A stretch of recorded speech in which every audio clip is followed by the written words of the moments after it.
الشیطان اللعین الرجیم بسم اللہ الرحمن الرحیم الحمد للہ کاشف الکروب وعالم الغیوب والمطلع علی اسرار القلوب والمنزہ عن الجہات والنقائص والعیوب والمستغنی عن الملبوس والمشروب والمطعوم غالب بعزته غیر مغلوب ظاہر بدلائلہ غیر محجوب والصلاة والسلام والتحیۃ والاکرام علی الرسول الثقلین محبوب رب المشرقین والمغربین ووسیلتنا فی الدارین جد الحسن والحسین ابی القاسم محمد اللہم صلی علی محمد وآلہ الطیبین الطاہرین المعصومین المظلومین المنتجبین المنتخبین اما بعد فقد قال اللہ سبحانہ وتعالی فی محکم کتابہ المجید وفرقانہ الحمید وقولہ الحق بسم اللہ الرحمن الرحیم یریدون لیطفئوا نور اللہ بافواہہم واللہ متم نورہ ولو کرہ الکافرون هو الذی ارسل رسولہ بالہدی ودین الحق لیظہرہ علی الدین کلہ ولو کرہ المشرکون۔ صلوات پڑھے محمد والے اللہم صلی علی محمد۔ عزیزان گرامی، ماہ جمادی ثانی 1446 ہجری کا یہ ہجری برس اور یہ ہجری سال جس کی تیسری شب میں میں اور آپ داخل ہو چکے ہیں، اس وقت دنیا کے اطراف و کنار میں جہاں بھی حبداران فاطمہ بستے ہیں، جہاں بھی محبان فاطمہ بستے ہیں، وہاں ذکر جناب سیدہ کی مجالس اور گریہ وزاری کو منعقد کیا جا رہا ہے۔ اس وقت شہر کراچی میں مسلسل مومنین عزاداری میں مجالس میں مشغول ہیں اور مختلف مقامات پر جلوس فاطمی کا بھی اہتمام کیا گیا ہے۔ ہر مومن اپنے اپنے اوقات کار میں سے وقت نکال کر ان مجالس اور جلوس میں بھی اپنا حصہ ضرور ڈالے۔ چند قدموں کی وہ چلنا انشاءاللہ میدان محشر میں کھڑے رہنے سے محفوظ فرمائے گا۔ چند قدموں کا زہرا کے نام پر چلنا انشاءاللہ پل صراط پر چلنے کو آسان فرمائے گا۔ خداوند متعال ہمارے آل محمد ٹرسٹ کے تمام احباب کی توفیقات خیر میں اضافہ فرمائے۔ تمام مومنین جنہوں نے ان مجالس کو بہترین طور پہ سماعت فرمایا، کامیاب بنایا، خدا ہمارے پڑھنے کو اور آپ کے سننے کو اپنی بارگاہ میں قبول فرمائے۔ ہمارے تمام بیماروں کو شفا عطا فرمائے۔ ہمارے علماء و ذاکرین، براجین عظام، تمام بزرگان کو پروردگار صحت، عافیت، طول عمر عطا فرمائے۔ یہ سلسلہ مجلس آج اپنے اختتامی مرحلے میں داخل ہو رہا ہے اور اس یقین کے ساتھ خداوند متعال نے اگر زندگی دی تو دوبارہ انہی تاریخوں میں شہزادی کے فرش ازا پہ تشریف لائیں گے، اور اے پروردگار اگر یہ فرش ہمارا آخری فرش ازائے سیدہ ہے تو ہمارے اس بیٹھنے کو تو اپنی بارگاہ میں قبول فرما۔ جتنا بلند تو ہے اس طریقے سے ہمارے اس بیٹھنے کو قبول فرما۔ یہ 4 روزہ مجالس جس کے لیے میں نے سورہ مبارکہ صف کی 2 آیتوں کو تلاوت کیا اور حقیقت نور بزبان بنت رسول کے عنوان سے یہ 2 آیتیں میں نے آپ کے سامنے تلاوت کی، جن میں پروردگار ارشاد فرما رہا ہے اور زمانے کو مخاطب کر کے کہہ رہا ہے یریدون لیطفئوا نور اللہ بافواہہم واللہ متم نورہ ولو کرہ الکافرون۔ یہ چاہتے ہیں کہ اپنی پھونکوں سے اللہ کے نور کو بجھا دیں، مگر اللہ اپنے نور کو مکمل کر کے رہے گا، چاہے کافروں کو یہ بات ناگوار ہی کی نہ گزرے۔ پروردگار نے اس زمین پر جسے اپنے نور کی مثل قرار دیا، جسے اپنے نور کی مثال قرار دیا، یا یوں کہوں کہ وہ بیوی جس کی کوئی مثال نہیں ہے اسے اللہ نے اپنے نور کی مثال قرار دیا۔ چنانچہ پروردگار نے اس کائنات کو نور سیدہ سے منور فرمایا، ہمارے قلوب کو نور سیدہ سے منور فرمایا، یہاں تک کہ بعض عرفاء نے یہاں تک لکھا ہے کہ اگر کوئی انسان یہ دیکھنا چاہتا ہو کہ آیا وہ خدا کی بارگاہ میں ہے یا خدا کی بارگاہ سے نکالا جا چکا ہے، تو فرماتے ہیں کہ اپنے قلب میں دیکھے اگر محبت فاطمہ باقی ہے تو اس کا مطلب وہ اللہ کی بارگاہ میں ہے، اور اگر دل سے لبیک کی صدا نہ آئے تو سمجھے خدا نے اسے اپنی بارگاہ سے نکال دیا۔ جیتے رہو بیٹا، یا اللہم صلی علی محمد وآل محمد وعجل فرجہم۔ چنانچہ صدیقہ طاہرہ اللہ سبحانہ وتعالیٰ کی بارگاہ تک پہنچنے کا وہ وسیلہ ہے کہ جو ان تک پہنچ جائے گویا وہ رب تک پہنچ جاتا ہے، جو ان تک آ جائے گویا اسے رب تک آنے کی ضمانت مل جاتی ہے۔ اس وقت آج کی خاص طور پہ مخصوصی اور کل کی مخصوصی، قم مقدسہ میں حضرت معصومہ کا حرم اس وقت اژدہام ہے، اور عزائے فاطمی کے عنوان سے وہاں مومنین جمع ہیں۔ خدا بند متعال اگر برس ہمیں حرم سیدہ معصومہ میں نصیب فرمائے اور ہم حرم معصومہ میں سیدہ کا پرسہ پیش کریں، اس لیے کہ یہ مناسبت بھی ایک حسین امتزاج ہے۔ آیت اللہ مرشی نجفی ہمارے نجف کے بہت بڑے عالم دین تھے، وہ فرماتے ہیں کہ میں نے امام زمانہ سے توسل کیا، اور حضرت امام زمانہ سے میں نے یہ سوال کیا عالم خواب میں ایک عمل کے بعد کہ مجھے آپ قبر سیدہ کا اصلی پتہ بتائیں تاکہ اس قبر پہ جا کر ہم فیض حاصل کر سکیں، ہم برکتیں حاصل کر سکیں۔ تو امام حضرت حجت نے بہت وقت کے بعد خواب میں تشریف لائے اور ایک جملہ فرمایا، علیکہ بالسیدہ، تو پر لازم ہے کہ سیدہ کو تھام لو، سیدہ سے توسل کرو۔ تو آغا مرشی کہتے ہیں کہ میں نے امام زمانے سے پوچھا کہ میں آپ سے یہی تو چاہ رہا ہوں کہ مجھے اصل قبر سیدہ کا پتہ بتائیں تاکہ میں قبر سیدہ پہ جا کر توسل کروں اور اپنی حاجات کو پورا کروں۔ امام نے جواب فرمایا، اعنی بذالک السیدہ معصومہ، حضرت امام حجت نے فرمایا سیدہ سے میری مراد حضرت معصومہ قم تھیں،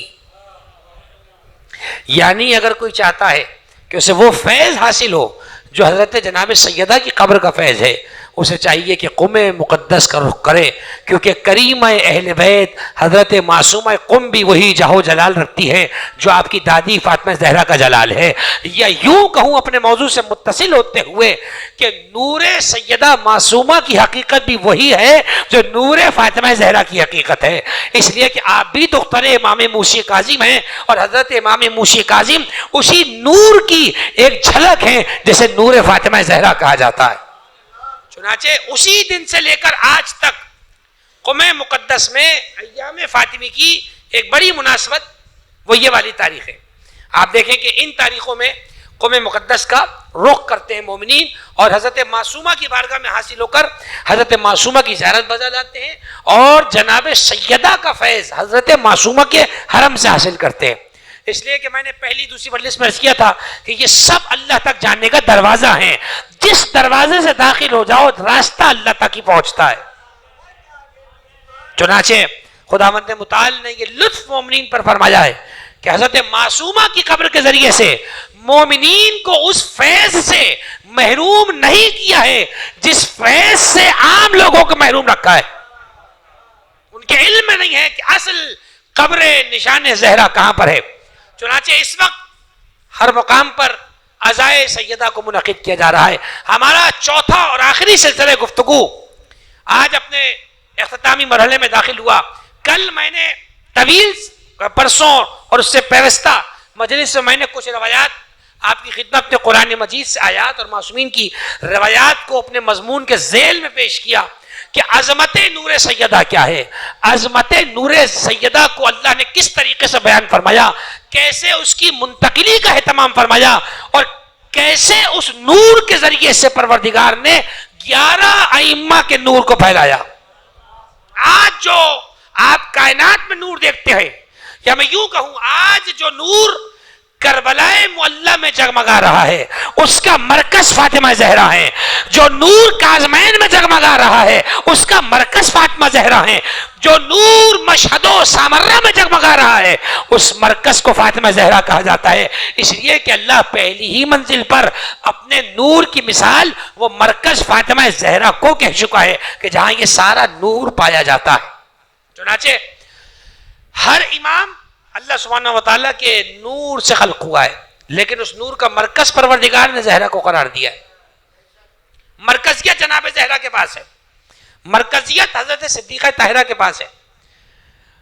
بعض روایات میں یہ جملے ملتے ہیں کہ امام حسن حسین چونکہ فرزند رسول بھی ہیں اور آپ جانتے ہیں کہ مباہلے کی روح سے رسول کے بیٹے بھی ہیں. نص سے قرآن ہے کہ فَقُلْ تَعَالَوْا نَدْعُوا أَبْنَاءَنَا وَأَبْنَاءَكُمْ. حبیب ان سے کہہ دو تم اپنے بیٹوں کو لاؤ، ہم اپنے بیٹوں کو لا رہے ہیں. اب یہ ایک عجیب یہاں پر بحث ہے کہ بیٹی کا بیٹا نواسا ہوتا ہے، لیکن یہاں بیٹی کے بیٹوں کو بیٹا کیوں کہا جا رہا ہے؟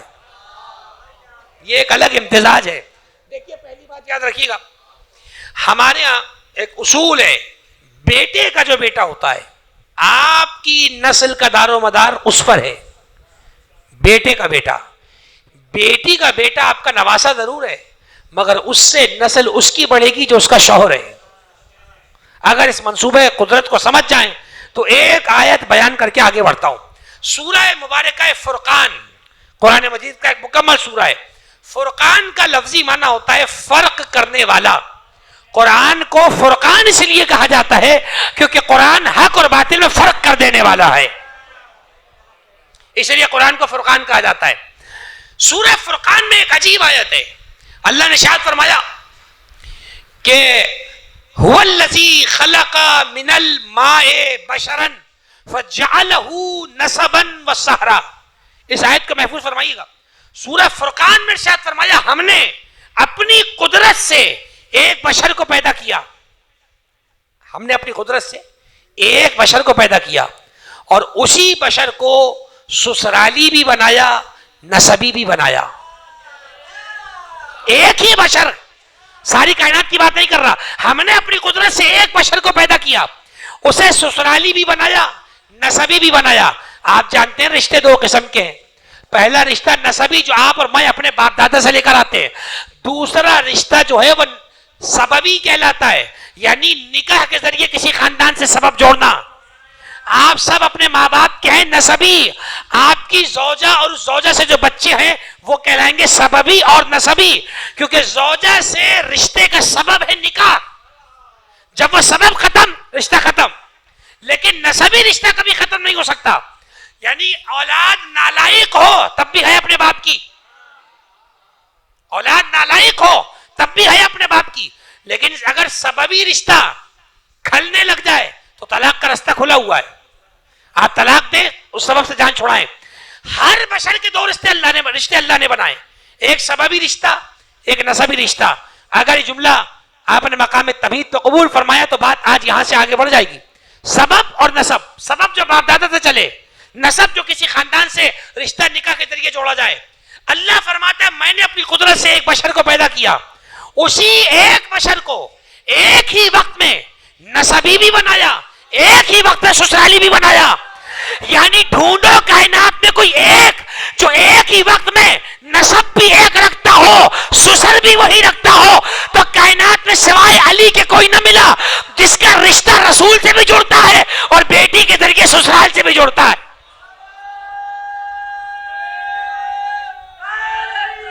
یا علی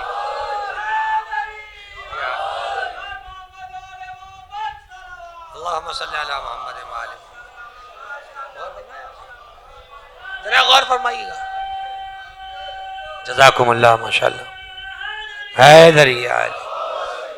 تو اب وہ ظاہر سی بات ہے کہ اس مقام پر مجھے وہ قدیم ترین نعتیہ کلام یاد آ گیا کہ ہم فقیروں کو مدینے کی گلی اچھی لگی، خسروی اچھی لگی نہ سروری اچھی لگی.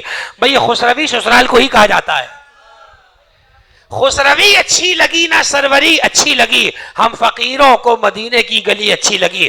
ابھی اپنا نصیب ہے، کوئی گلیوں میں رہ جاتا ہے، کوئی دروازے تک پہنچ جاتا ہے. تو میں گلی مبارک ہو، میں دروازہ مبارک ہو. ایک صلوات پڑھی عظمت اہل بیت پہ بآواز بلند. تو ذرا غور فرمائیے، پروردگار نے کائنات کے اندر رشتے بنائے. دو قسم کے رشتے ہیں، نسبی رشتے، سببی رشتے. آپ کے چچا، آپ کے تایا، آپ کا باپ، آپ کی ماں، یہ سب نسبی ہے. آپ کی زوجہ اور پھر اس بیوی سے ملے ہوئے سارے رشتے وہ سب سببی ہیں. اب میں مقام بیان میں جملہ کہہ دیتا ہوں، سازگار لفظ نہیں ہے لیکن چونکہ ایک رشتہ رائج ہے تو کہہ دیتا ہوں. بھائی کہنے کو سالہ ایک رشتہ ہے، میں نے احتیاط سے کہا ہے، سالہ ایک رشتہ ہے، اس سے اس وقت تک تعلق ہے جب تک اس کی بہن آپ کے عقد میں ہے. جس وقت بہنہ نکاح سے خارج ہوئی تو پھر سالے کی کوئی حیثیت نہیں ہے. لیکن سببی رشتہ وہ رشتہ ہے، نسبی رشتہ جو باپ دادا سے چلتا چلا آ رہا ہے. پروردگار اس رشتوں کی بنیاد کو رکھنے والا ہے. سببی رشتے تم بناؤ، جس سے چاہے رشتہ بناؤ. ایک جملہ روک کر آگے بڑھ رہا ہوں. ابھی میں نے کہا سببی رشتہ جان کو آ جائے تو طلاق دے کے جان چھوڑا سکتے ہو. نسبی رشتے توڑے نہیں جاتے. بھائی اولاد اپنی باپ سے، باپ اپنی اولاد سے جان کیسے چھوڑا سکتا ہے؟ اولاد تو تیری ہے. پروردگار نے ایک منظر قرآن نے پیش کیا. نوح علیہ السلام کا سگا بیٹا کنعان ابن نوح عمل میں ستھرا نہیں تھا. قرآن نے کہا انہو لیس من عملک، حبیب تیرے عمل، تیرے لیس من اہلک، حبیب یہ تیرے اہل میں سے نہیں ہے. سگا ہے پھر بھی ہم اسے تیری لڑی سے کاٹ رہے ہیں. پروردگار ابھی تو نے کہا سگا کٹ نہیں سکتا، اس سگے کو نے کیسے کاٹا؟ اللہ نے فرمایا جو جوڑتا ہے وہ کاٹنا بھی جانتا ہے. میں نے رشتوں کو بنایا، میں رشتے کو ختم کر رہا ہوں. قرآن نے ایک مثال دے دی، اگر عمل اچھا نہ ہو تو نبی کا سگا بھی ہو تو نبی کا نہیں رہتا. تو ذرا غور فرماؤ، جب خدا سگوں کی لاج نہ رکھے تو باہر سے رشتے جوڑنے والے جنت میں کیسے جائیں گے؟ جو رشتے جوڑنے والے ہیں سگوں کو خدا اگر نہ رکھے. اور آسیہ بنت مزاحم فرعون کی بیوی، فرعون کے کافر ہونے میں کوئی شک نہیں ہے، فرعون کی بیوی آسیہ جس کا شوہر کافر ہے، اور قرآن نے سورۃ تحریم میں اس کے لیے کہا وَإِذْ قَالَتْ لِي يَا رَبِّ ابْنِ عِنْدَكَ بَيْتًا فِي الْجَنَّةِ، اے پروردگار میرے لیے جنت میں گھر بنا، وَنَجِّنِي مِنْ فِرْعَوْنَ وَمِنْ عَمَلِهِ، اور اے پروردگار میری جان چھڑا دے فرعون سے اور فرعون کے کارناموں سے. تو اگر جنت پہ چلی جائے تو فرعون کی بیوی چلی جائے، نہ جائے تو نوح جیسے نبی کی بیوی نہ جائے. قرآن معیار دینا چاہ رہا ہے، ہماری نگاہ میں اہلیت معیار ہے، زوجیت معیار نہیں ہے. اہلیت ہو تو کافر کی بیوی بھی چلی جائے، اہلیت نہ ہو تو نوح کی بیوی کو بھی جانے نہ دے. قرآن مثال کے معاملے میں بھی بے مثال ہے. قرآن مومنوں کو مثالیں پیش کرتا ہے. تو قرآن نے جو دو قسم کے رشتے جوڑے وہ سببی ہیں اور نسبی ہے. نسبی جو آپ کے باپ دادا سے چلتے ہیں، سببی جنہیں جوڑا جاتا ہے. علی اور پیغمبر کا نسب ایک ہے. پیغمبر کے والد حضرت عبداللہ، علی کے والد حضرت ابو طالب، دونوں سگے بھائی، دونوں کے باپ عبد المطلب. علی رسول کے چچا زاد ہے یا نہیں؟ جو رشتہ اوپر سے ساتھ آ رہا تھا، قدر کیجئے گا جملے کی، اس رشتے کو خدا نے عبد المطلب سے عبداللہ اور ابو طالب پر ڈائیورٹ کر دیا. جو نور ایسے آ رہا تھا سیدھا، ہاشم، قصی، کلاب، عبد مناف، عبد المطلب سے یہ نور گیا دو جگہ پر. عبداللہ میں گیا نبوت کی صورت میں، ابو طالب میں گیا امامت کی صورت، علی کی صورت میں. اللہ نے کہا یہاں تو میں نے اس نور کو الگ کر دیا، میرا منصوبہ یہ ہے کہ دونوں دوبارہ مل جائیں. پیغمبر سے کہا حبیب ہر باپ کو اجازت ہے اپنی بیٹی جہاں چاہے بیاہ سکتا ہے، مگر تجھے اجازت نہیں ہے کہ تو فاطمہ کی شادی کہیں کر دے.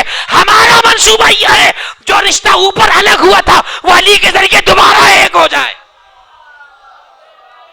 وہ رشتہ علی کے ذریعے دوبارہ ایک ہو جائے.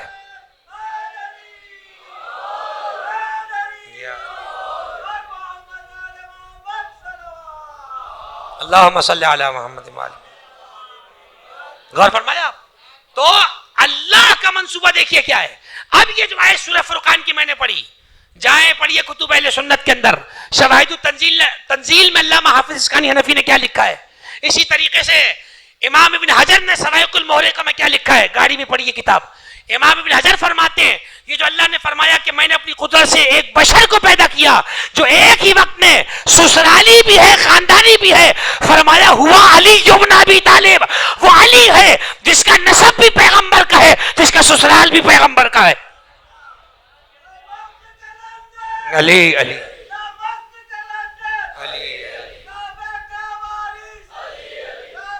جزاکم اللہ.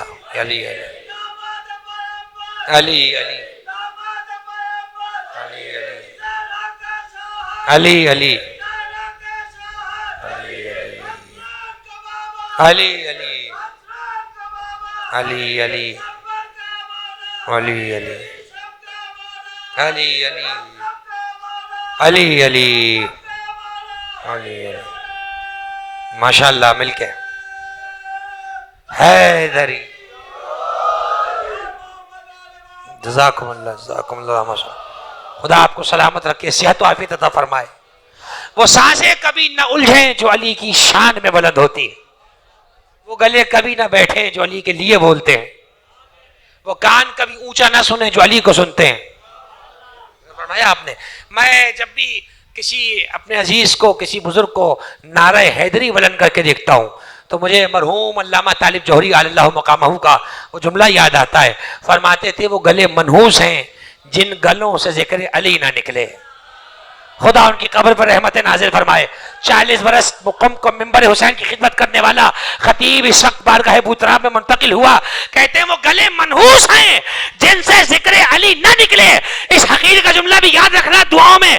میں جملہ اس کے بعد یہ کہتا ہوں وہ گلے منحوس جہاں سے علی نہ نکلے، وہ سماعت منحوس جو علی نہ سنے. وہ سماعتیں بھی منحوس ہیں.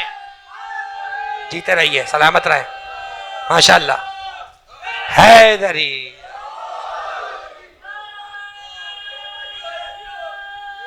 یا علی یا علی، سلامت رہے.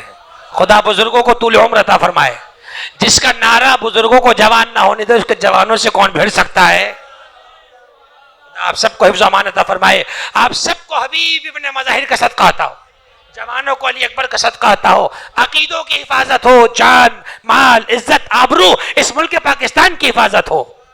میرے عزیزوں، پروردگار نے اہل بیت کو وہ مقام قرار دیا، وہ مرتبہ قرار دیا کہ اہل بیت وہ مرکز ہے جہاں انوار الہی کی برسات ہے، جہاں انوار الہی کا نزول ہوتا ہے، جہاں نور الہی کا مسلسل تسلسل باقی رہے، اس گھرانے کو اہل بیت کہا جاتا ہے. نام نورانی لکھنے سے نور نہیں آتا. جو واقعا نورانی ہو، جن کی کیفیت نور ہو، تو بات آ گئی اس مقام تک. پروردگار نے یہ حق رسول کو نہ دیا. مجھے بتائیے فقہ جعفریہ کی روشنی میں شریعت نے یہ حق باپ کو دیا ہے یا نہیں دیا ہے کہ وہ اپنی کنواری لڑکی کی اجازت کے، اس کی اپنی اجازت کے بغیر اس کا نکاح کہیں نہیں کروا سکتا کوئی؟ یہ فقہ جعفریہ میں ہے یا نہیں ہے؟ میں یہ مینشن اس لیے کر رہا ہوں کیونکہ باقی مذاہب میں کنواری لڑکی کی اجازت بغیر باپ کے ہو جاتی ہے، ہمارے یہاں نہیں ہے. ولی کون ہے؟ باپ. ولی باپ ہے. قربان ہو جائے. اتنی ولایت تو آپ کے پاس بھی ہے، اتنی ولایت پاس ہے. دنیا کا غریب سے غریب باپ ہو، اس کو یہ حق ہے کہ وہ اپنی بیٹی کا جہاں چاہے عقد کر سکتا ہے. میں قربان جاؤں پیغمبر کی عظمت پر جس اللہ نے سارے اختیار مصطفیٰ کو دے دیے تھے. آواز دی پیغمبر یہ حق تجھے نہیں دیں گے، اس لیے کہ زہرا ہماری امانت ہے، ہم جہاں کہیں گے وہی عقد ہوگا، ہم جہاں چاہیں گے وہاں عقد ہوگا. منصوبہ تھا. اور اب جملہ کہہ دوں، چونکہ زہرا نور تھی، 3 دن سے یہی بات ہو رہی ہے، تو جب زہرا نور ہیں تو نور کا جوڑا نور ہوتا ہے، کچھ اور نہیں ہوتا. وہ جملہ آپ تک پہنچ جائے. نور کا جوڑا نور ہوتا ہے. اگلا جملہ خود سوچ لیجئے گا. نور کا جوڑا نور ہوتا ہے. چنانچہ ہماری کتابوں میں یہ روایت موجود ہے. توالی الانوار آیت اللہ ہاشم بہرانی نے کتاب لکھی ہے. توالی الانوار سمیت کئی کتابوں میں جائیں پڑھیں روایت. معصوم فرماتے ہیں اللہ کے رسول نے فرمایا ان اللہ امرنی ان ازوج النور بالنور. ذی الحج کی پہلی تاریخ آتی ہے نکاح علی و فاطمہ کی تاریخ. جائیں پڑھیں جا کر.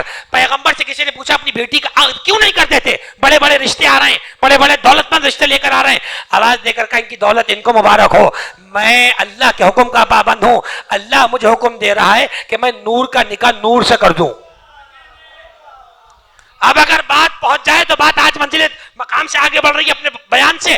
نور کا جوڑا نور ہوتا ہے. جب نور کا جوڑا نور ہو تو پھر اولاد نور ہوتی ہے. اللہ چاہتا تھا اولاد زہرا میں یہ نور باقی رہے تو اللہ نے زہرا کو علی کی امانت قرار دیا. اور اگلا جملہ سنیے، قربان جائیں سیدہ کی عظمت پر. اب ایک حساس مسئلہ آپ کے سامنے پڑھ دیتا ہوں. وہ مسئلہ یہ ہے کہ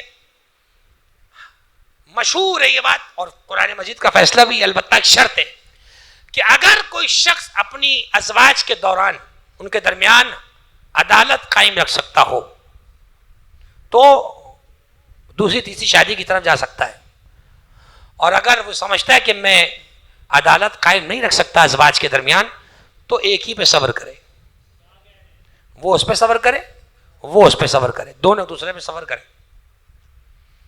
روایات میں یہ ہے کہ مولائے متقیان پر جناب سیدہ کی زندگی میں باقی عورتیں حرام تھیں،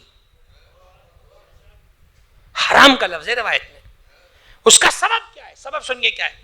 دو تین سبب میں نے آپ سے کہا تھا کہ بہت سی باتیں میں فضائل مصائب میں چھوڑوں گا، اس لیے کہ وہ شہزادی کے مقام اور مرتبے وہ حق ہے وہ روایات، لیکن وہ روایات میں نہیں پڑھتا۔ پہلا سبب تو جو ظاہری بیان فرمایا وہ یہ ہے، جس کو میں بیان کر رہا ہوں وہ سبب یہ ہے، چونکہ قرآن نے حکم یہ دیا ہے کہ زوجات کے درمیان، بیویوں کے درمیان عدالت رکھو۔ عدالت کا مطلب معلوم ہے کیا ہے؟ جتنی محبت پہلی سے ہو اتنی دوسری سے رکھو۔ اچھا یہ کب ہوتا ہے؟ یہ کب؟ اس وقت ہوتا ہے جب آپ دونوں کو برابر سمجھ رہے ہو۔ آپ فرق کریں گے، جب آپ نے پہلی دوسری کہہ دیا تو محبت تو درجوں میں بڑھ گئی، تو پہلا فرق تو یہیں سے آ گیا، پہلی دوسری۔ پھر جناب کم دولت زیادہ دولت، کم حسن زیادہ حسن، کم اولاد زیادہ اولاد، اب فرق بناتے رہے آپ، وہ دل میں بٹا اونچا نیچا ہوتا رہے گا۔ برابر کا پلہ کہیں آ جائے تو بڑی بات ہے۔ چونکہ علی ابن ابی طالب کسی کائنات کی عورت کو زہرا کے برابر سمجھ ہی نہیں سکتے تھے، اسی لیے علی پر حرام تھا کہ زہرا کے ہوتے میں دوسری شادی کریں، کیونکہ عدالت ایسا ہو نہیں سکتا علی عدالت چھوڑ دیں، تو علی جسے بھی زہرا کی زندگی میں دوسری بیوی بنا کے لائیں گے ضروری ہے کہ اسے زہرا کے برابر سمجھیں، اور علی یہ بات جانتے ہیں کہ بنت رسول کے برابر کائنات میں کوئی بھی نہیں ہے، اس لیے اللہ نے علی ابن ابی طالب پر ساری عورتوں کو حرام کر دیا، کوئی اجازت ہی نہیں ہے کہ دوسرا عقد کیا جائے، اور اسی عقد سے پروردگار عالم نے اولاد عطا کی۔ امام حسن مجتبی، عجیب روایت، صلوات پڑھیں امام حسن مجتبی کی عظمت پر، اللہم صلی اللہ۔ بس سنیے بات اپنے وقت کے اندر تمام ہو جائے، اور مسلسل نوخانی اور گریے سے متصل یہ مجلس اپنے اختتام کی جانب بڑھ جائے۔ جو نور کا جلوہ سیدہ کونین میں نظر آتا ہے وہی نور کا جذبہ اور جلوہ دونوں شہزادوں میں موجود، اس لیے کہ آپ اپنی ماں کے جگر گوشہ ہیں، ثمرۃ فؤادی قرۃ عینی، میری آنکھوں کی ٹھنڈک، میرے دل کا میوہ۔ روایات میں یہ ہے کہ ایک دن دونوں شہزادے، یہ اہل سنت کی روایت ہے، ایک دن دونوں شہزادے رات میں اپنے نانا کے پاس سے اپنے گھر کی طرف واپس جا رہے ہیں، حجرے تک جا رہے ہیں، اندھیرے کا وقت تھا، روشنی کا انتظام اس طرح تو نہیں جیسے آج ہوتا ہے۔ روایت کہتی ہے دونوں شہزادوں کے آگے آگے ایک نور چمکتا رہا، اور دونوں اپنی ماں کے گھر پہنچ گئے، اپنے گھر پہنچ گئے۔ اتنے میں رسول پہنچے کہ دیکھوں میرے شہزادے پہنچے یا نہیں پہنچے، آگے بڑھ کر دیکھا کہ آگے آگے ایک نور چل رہا ہے اور دونوں شہزادے چلتے ہوئے آ رہے ہیں۔ جیسے ہی دیکھا تو دونوں کو اٹھا کے گلے سے لگایا اور فرمایا الحمدللہ الذی اکرمنی بکم، اس اللہ کی تعریف جس نے تمہارے ذریعے سے مجھے کرامت عطا فرمائی، جس نے تمہیں میری اولاد بنایا۔ یعنی رسول اہل بیت پہ فخر کریں، اہل بیت رسول پہ فخر کریں۔ چنانچہ امام حسن حسین اسی نور کا جلوہ ہے، پھر امام حسین کی نسل سے 9 امام حضرت حجت تک جو آخری امام تک کا سلسلہ جا رہا ہے وہ سب اسی نور کا جلوہ ہے، اور اس نور میں 4 5 6 7 8 درجے کے بعد کوئی نور میں کمی نہیں ہے، نور اسی آب و تاب کے ساتھ جگمگا رہا ہے۔ یعنی آج بھی اگر حضرت حجت اپنے رخ انور سے چہرہ نقاب غیبت کو ہٹائیں تو وہی نور ساتھ ہوگا جو نور جلالت جناب سیدہ کا ہے، کیونکہ آپ انہی کے فرزند ہیں۔ روایت میں یہ ہے کہ امام حسن حسین صرف کہنے کی حد تک نبی کے نور نہیں تھے، نبی کے شہزادے نہیں تھے، حضرت مولا کائنات واقعتاً دونوں کو نبوت کا نور مانتے تھے۔ ایک روایت رشفت السعدی نامی کتاب میں موجود ہے، شہاب الدین ابو بکر حضرمی اہل سنت کا عالم ہے، اس نے ایک روایت کو لکھا ہے کہ صفین کے اندر حضرت محمد حنفیہ سے کسی نے کہا، مولا متقیان کے فرزند ہیں، جن کو امام حسین نے کربلا جاتے ہوئے مدینے میں اپنا وصی بنا کے چھوڑا ہے۔ وصی اسے کہتے ہیں جسے وصیت دی جائے، مولا علی کو ہم وصی کیوں کہتے ہیں؟ وصی رسول اللہ، کیونکہ ہمارا عقیدہ یہ ہے کہ رسول اللہ اپنی وصیت علی کو دے کر گئے تھے. چنانچہ محمد حنفیہ جنگ صفین میں آپ نے اپنے بہادری کے جوہر دکھائے.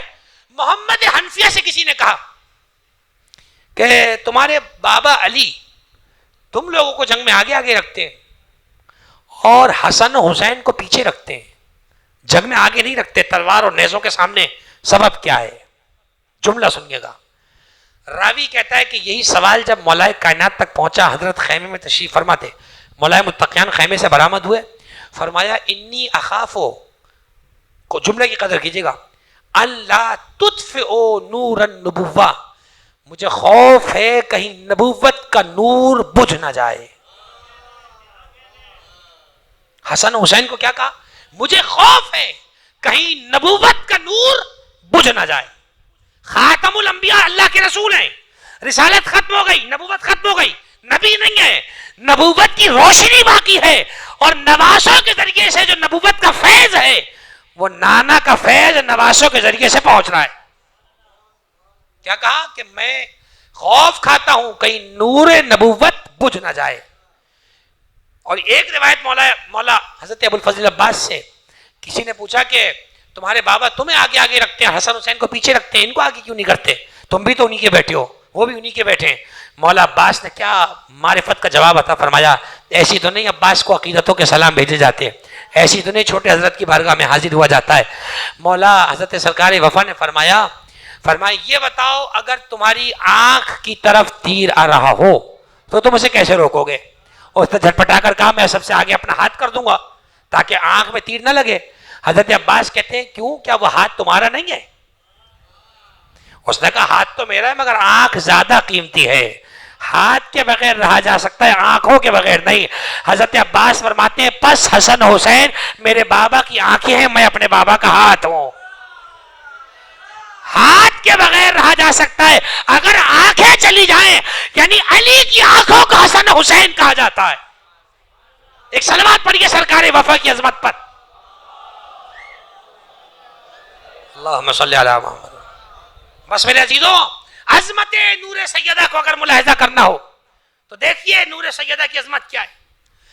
میں نے جو روایت کل اور پرسوں آپ کی خدمت میں پیش کی کہ جناب سیدہ کا نور پھل کی صورت میں جنت کے باغ میں موجود تھا. ایک عجیب روایت میں نے پڑھی، توالی الانوار میں یہ روایت موجود ہے، چونکہ محفوظ ہو رہی ہے گفتگو اس لیے حوالہ دے رہا ہوں. توالی الانوار میں اس روایت کو ہمارے علماء نے لکھا ہے کہ جناب سیدہ کا نصف نور، وہ جو سیب میں نور موجود تھا، آدھا نور رسول اللہ نے کھایا اور نور فاطمہ منتقل ہوا. سوال تو پیدا ہوتا ہے نا وہ نصف نور کہاں گیا؟ میں عرض کر چکا پہلی مجلس میں، وہ نور نور عظمت ہے، وہ نور اللہ کا نور ہے جسے اللہ نے خاص طور پر طوبہ نامی درخت میں سجایا اور خاص طور پر معراج میں پیغمبر کو بلا کر زہرا کا تحفہ عطا فرمایا تاکہ پتہ چل جائے زہرا ہر پست نسب کے نصیب میں نہیں ہے، زہرا کی محبت اعلیٰ نسل والوں کو نصیب ہوتی ہے، کیونکہ زہرا کا تحفہ معراج سے نصیب ہوا ہے. وہ آدھا نور جسے اللہ نے محفوظ کر لیا تھا وہ کہاں گیا؟ روایت میں یہ ہے کہ فضا کا نصف نور ہی ذوالفقار. آپ سمجھ گئے؟ فرمایا اس آدھے نور سے پروردگار نے ذوالفقار کو بنایا ہے. عجیب روایت ہے یہ. اتنا آپ سب کو معلوم ہے ذوالفقار دنیا کے کسی ادارے میں نہیں بنی تھی. جنگ احد میں حضرت جبریل لے کر آئے تھے اور ساتھ نعرہ لگاتے ہوئے لائے تھے لا فتح الا علی لا سیف الا ذوالفقار. نہ جوان کوئی علی جیسا ہے نہ تلوار کوئی علی جیسی. ذوالفقار. چھٹے امام سے پوچھا گیا ذوالفقار کو ذوالفقار کیوں کہتے ہیں؟ امام نے کہا فقار اگلے حصے سے چیز کے دو دہانے کو فقار کہا جاتا ہے. اگلے حصے سے دہانہ کھلا ہونے کو فقار کہا جاتا ہے. ذوالفقار دو دہن والی، دو منہ والی. اب آپ اندازہ لگائیں ذوالفقار، اب پوری مجلس پوری کتابیں بھی اس پر لکھی ہیں علماء نے. ذوالفقار کے تیور کیا تھے، ذوالفقار کے جذبے کیا تھے، ذوالفقار کا خوف کیا تھا، وہ تو روایتوں میں بھرا پڑا ہے. اس کا مطلب یہ ہوا کہ اگر کسی کو سمجھنا ہو، بس آخری جملہ کہہ رہا ہوں اور بات یہاں مکمل ہو گئی، اگر کسی کو سمجھنا ہو کہ زہرا کا جلال کیسا ہوتا. دیکھیں وہ بنت رحمت للعالمین ہے، ہمیشہ رحمت دکھائی، غضب نہیں دکھایا. اگر کسی کو سمجھنا ہو کہ زہرا کا جلال کیسا ہوتا ہے تو بس میدان میں چلتی ذوالفقار کو دیکھ لے، اس لیے کہ ذوالفقار کو زہرا کی بہن کہا جاتا ہے. یہ لفظ امام صادق نے استعمال کیا، فرمایا کانت اختی فاطمہ، ذوالفقار فاطمہ کی چھوٹی بہن ہے، کیونکہ فاطمہ کے آدھے نور کو ذوالفقار کہا جاتا ہے.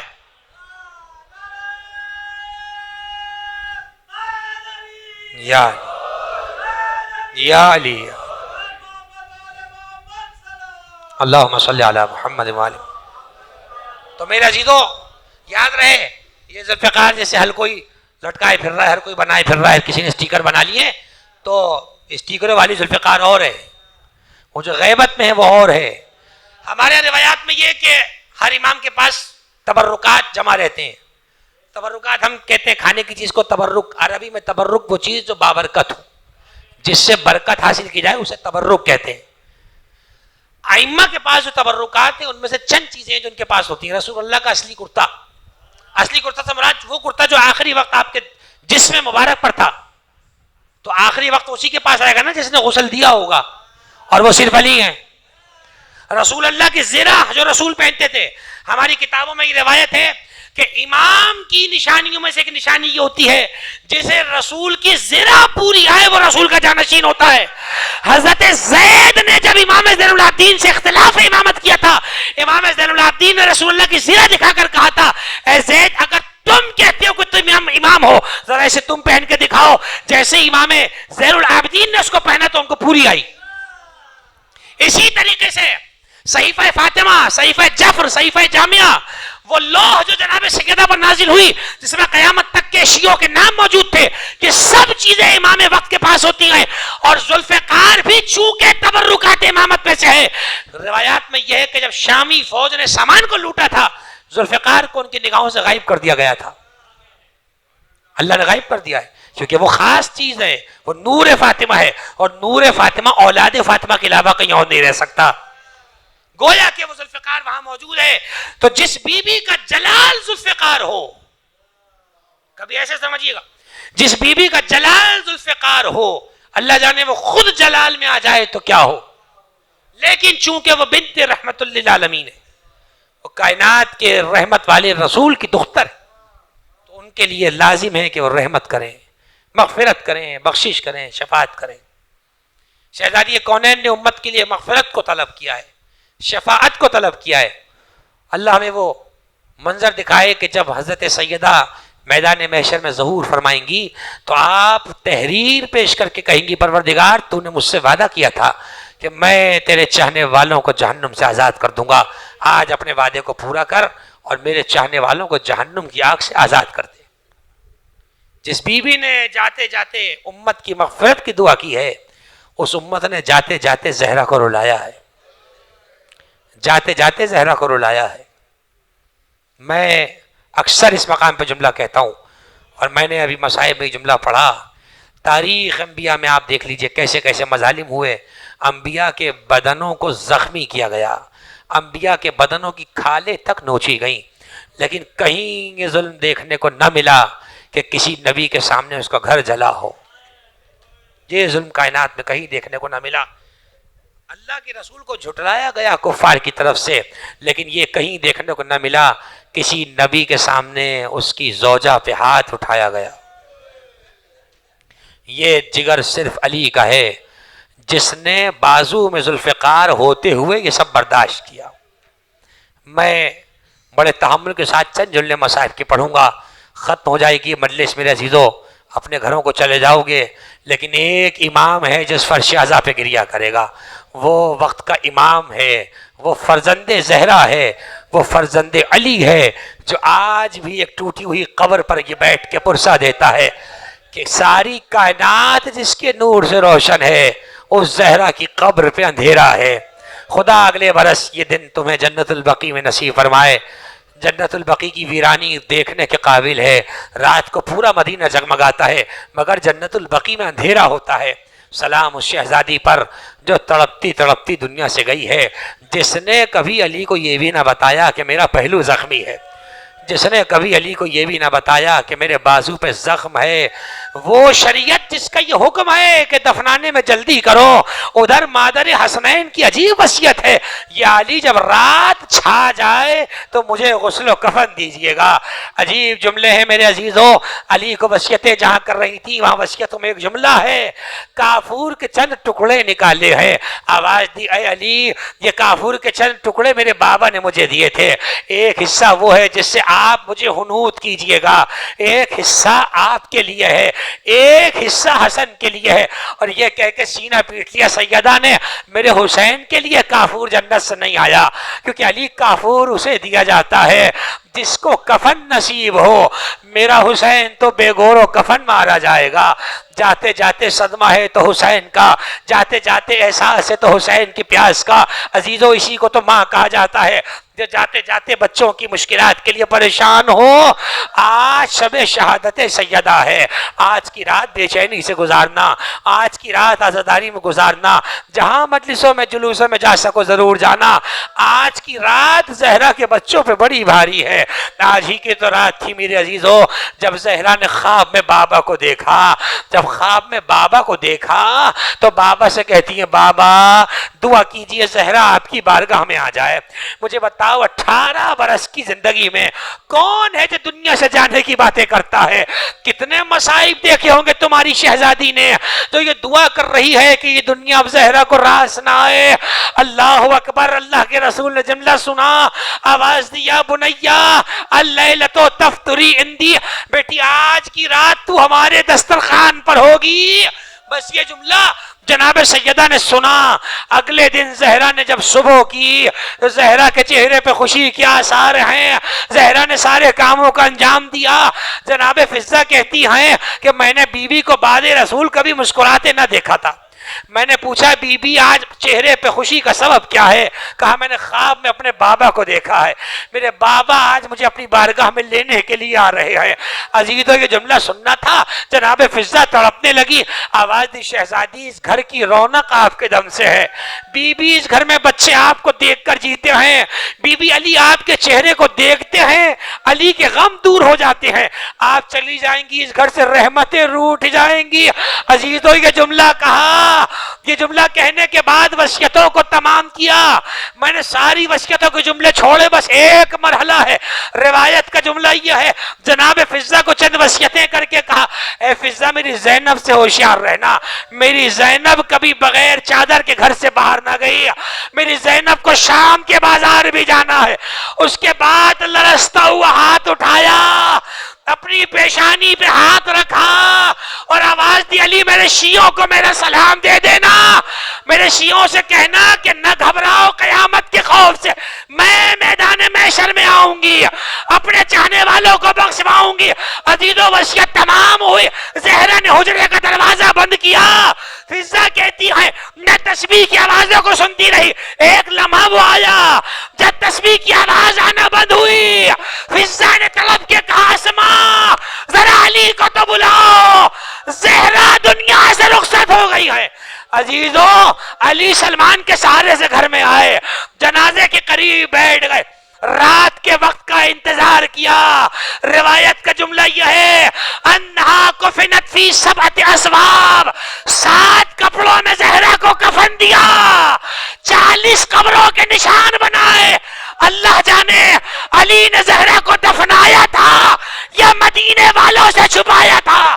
رات کا وقت ہے، جنازے کے سرانے بیٹھی ہے، جب زینب ماں کے جنازے کے قریب آئی علی نے چراغ کو گل کر دیا، آواز دے کے کہا فضہ سارے بچے جنازے پر ہیں، میرا حسین کیوں نہیں آیا؟ کہا حسین کا کہنا یہ ہے کہ جب تک اماں مجھے نہ بلائیں گے میں اماں کے جنازے پہ نہ آؤں گا۔ بس یہ جملہ سننا تھا، بندے کفن میں لرزا ہوا، بی بی کے ہاتھ بلند ہوئے، حسین تیری ماں تجھے لینے آئی ہے، اے بیٹا ایک وعدہ کر، آج تو نے بلایا، تیری ماں جنت سے آئی، اے بیٹا کل کربلا کے میدان میں جب تو ذوالجناح پہ ڈگمگائے گا تیری ماں تجھے بلائے گی، حسین میرے زانو پہ آ جانا، تیرا سر میرے زانو پہ کاٹا جائے. انا للہ و انا الیہ راجعون. ماتم حسین